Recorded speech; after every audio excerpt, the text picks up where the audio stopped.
This activity is learning to make fossils.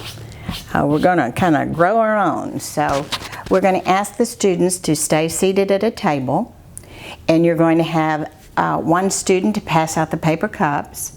You'll have one student to pass out a marking pen so they can put their names on these.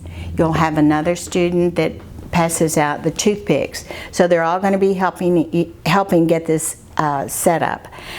Each child will take a seashell of his choosing, and we're going to start the process. There are two ways you can do it, but I think this year we'll do it a little bit differently, and we'll have the instructor actually put in a set amount of plaster of Paris, and this is your plaster of Paris. So you're just going to pour the dry ingredient into the cup about this height. The second thing that the instructor will do is get water so that you can pour it at a certain time and that the mixture is not going to dry really fast so that the shells get stuck inside the plaster. All right, to help with that, you're going to get a Vaseline container, get a little bit of Vaseline, rub it on the seashell. Okay, rub it on the seashell so that it's nice and thick and it will not stick as much into the plaster of Paris. Then the instructor will put just a little bit of water in it, and it'll stir and stir and stir and stir with a toothpick until the instructor thinks it needs a little bit more water. If it's too runny, you might need a little bit more plaster.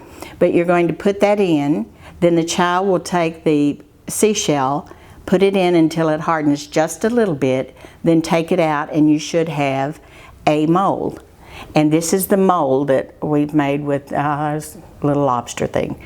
So we've got molds, and the next thing we'll do is to, if it all works out fine, then we're going to, once this is removed, there'll be a mold in there. We'll stir a little bit more plaster, dump it on top, and then we'll have that filled with Vaseline so that it won't stick, and eventually we'll be able to separate the two, and we'll have a mold and a cast, and that will help students understand the difference between a mold and a cast with fossils. In addition, there are two other types of fossils. The original remains, where you really might see the skull of something, and also trace fossils, where you might see where they burrowed into something or their footprints into something. So that would be one activity, and it does get messy. If you choose, the instructor may stir up all the plaster of Paris in this container and pour it into the cup, but I think we need to try it this way first.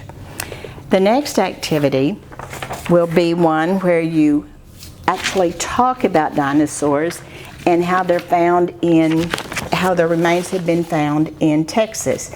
This is the Glenview Museum now, but there was a large section of dinosaurs that were found in Glenview, Texas.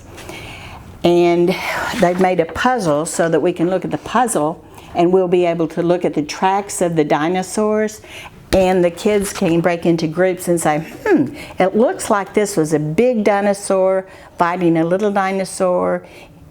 It looks like the feet were little, so it must be a little dinosaur. But we know that big dinosaurs also had small feet. So there will be a lot of critical thinking with these skills, with the puzzle from Glenview and the actual data from the museum. One additional item that you might want to say is that this past year, one of the students actually was playing in his yard with his dad, and he found the dinosaur bones. So that's in Texas, and he might have been 6 or 7, but bring that activity to Texas and to these kids.